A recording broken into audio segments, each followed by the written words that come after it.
Tony was one of my first interviews that I did in 2010 when I launched the African History Network show. And we're celebrating our 13th year anniversary. First launched March 10th, 2010, the African History Network show. And many people know Tony is the author of one of my favorite books, and we use it in my online history classes. I teach Nile Valley Contributions to Civilization. If you don't have this book, you have to get this book, okay? Nile Valley Contributions to Civilization by Tony Browder. So we want to have this conversation. I was talking to Tony yesterday, Friday, and today. We want to have this conversation dealing with why Nile Valley civilization history matters. And we're going to talk about some African queens, and also with Queen Cleopatra, we're going to put this in a historical context as well. All right. So, Tony, let people know just briefly some of your historical background and some of your research. Well, I am formally trained as an artist, a graphic designer. My interest in history was piqued on February the 21st, 1977. That was probably before some of your listeners were born. That was when I met Ivan Van Sertima. Dr. Ivan Van Sertima was speaking at Georgetown Law School. He had just previously published They Came Before Columbus, the African Presence in America. And it was during that lecture that Van Sertima documented the pre-Columbian presence of Africans from the Nile Valley who had built ships, navigated the Nile River, Mediterranean Sea, and made numerous journeys to the Americas, principally in Mexico, where they brought their cargo of knowledge, astronomy, architecture, engineering, and agriculture, and influenced, helped to jumpstart civilization in the Americas, and that they were known to these ancient people as the Olmecs.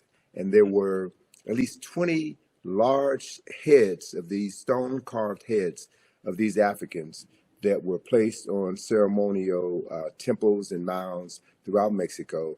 And what really blew my mind was when Van Sertima said that these Africans who had come to Mexico from the Nile Valley were from Egypt, and they were black. They were from Kush, and they were black.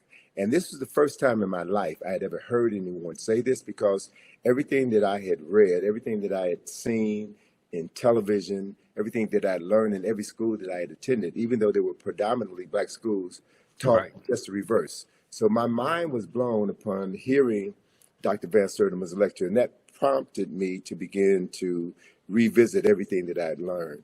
And then I discovered what I referred to as forbidden knowledge.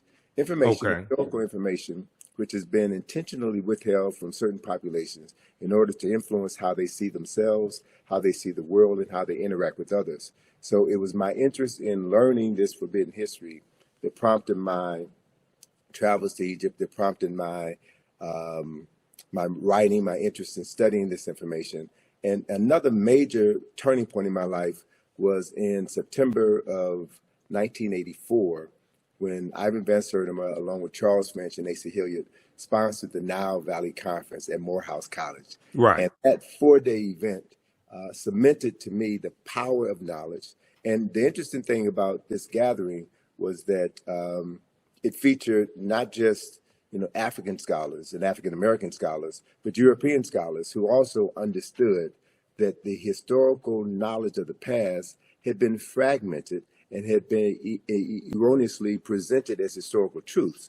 So beginning to become aware of the fact that whoever controls your knowledge of the past controls your conception of yourself in the present has really framed everything that I've done. So the work that I've done, the writings that I've done, the study tours that I've done are all designed to introduce people to historical information that it may not have been a part of their formal educational process, but information that is critical to their ability to determine who they are and how they can move into the world and through the world and better interact with others.